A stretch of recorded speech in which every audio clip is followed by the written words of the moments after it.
ఎక్కడ లేని సమస్య ఎక్కడికి వస్తున్నది? ఎక్కడ లేని సమస్య ఎక్కడికి వస్తున్నది? కానీ ఎవరైనా కూడా ఎవరి రాజకీయ భవిష్యత్తు మనం కష్టపడి ఇప్పుడు ఎట్లంటే బండి సంజయ్కి పార్టీకి హుజరాబాద్లో తక్కువ ఓట్లు రావాలని కొంతమంది పనిచేసారు. వాళ్ళ టికెట్ ఇవ్వమంటారా? చెప్పు, ఇవ్వమంటారా వాళ్ళ టికెట్లు? రేపటి గెలుపుకు సంకేతం ఇచ్చే అడ్డ ఇలా షామిల్పేట అడ్డ. దాన్ని పట్టుకొని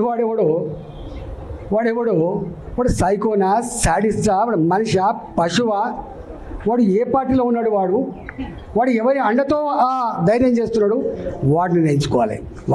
కానీ బీ కేర్ఫుల్ కొడుక, బీ కేర్ఫుల్.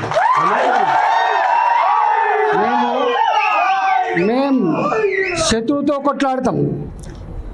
కొట్లాడతాం కానీ కడుపుల కత్తులు పెట్టుకొని కవలించుకునే సంస్కృతి మా రక్తం లేదు కొడుక, నా రక్తం లేదు. ఇవాళ మీరు ఎవడెవడు సోషల్ మీడియాలో పెడుతున్నారో, ఏమేమి రెచ్చగొడుతున్నారో, ఏమేమి చేస్తున్నారో మొత్తం పైకి పంపించే ప్రయత్నం చేస్తా. నేను అనుకుంటున్నా సంస్కారం ఉందని, సభ్యత ఉందని ఇట్లాంటి వాటిని అరికడతానని భావిస్తున్నా.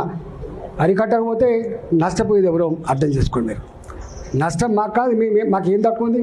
అసలు మీరు ఎవరు? అసలు నీ శక్తి ఏంది, నీ యుక్తి ఏంది, నీ చరిత్ర ఏంది, మా చరిత్ర ఏందిరా?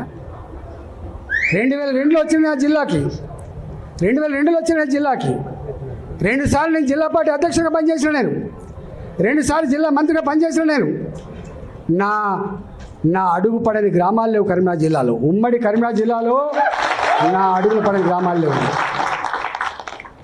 ఉమ్మడి కరీంనగర్ జిల్లాలో నేను కరీంనగర్లో ఉంటే పొద్దున ఉదయం పొయ్యి ముట్టిస్తే రాత్రి 12 గంటలకు కూడా ఆ పొయ్యి ఆరిపోయేది కాదు. ఒక్క హుజరాబాదు, ఒక కమలాపూర్ వచ్చిన వాళ్ళు కాదు బిడ్డ, మొత్తం కరీంనగర్ జిల్లా మొత్తం వచ్చేది. పక్క పొంటున్న జిల్లాలు కూడా అప్పుడప్పుడు వచ్చిపోయేది. ఇవాళ నేను 2 సార్లు 40 ఫ్లోర్ లేదని చెప్తున్నా అంటే నాకు తెలియని జిల్లా ఉంటుందా? నేను పోని మండలం ఉంటుందా? నేను మాట్లాడినటువంటి జాతులు ఉంటాయా? మీకు మా చరిత్ర తక్కువ తెలుసుకోడు. మీకు మీ చరిత్ర మీకు తక్కువ తెలుసు.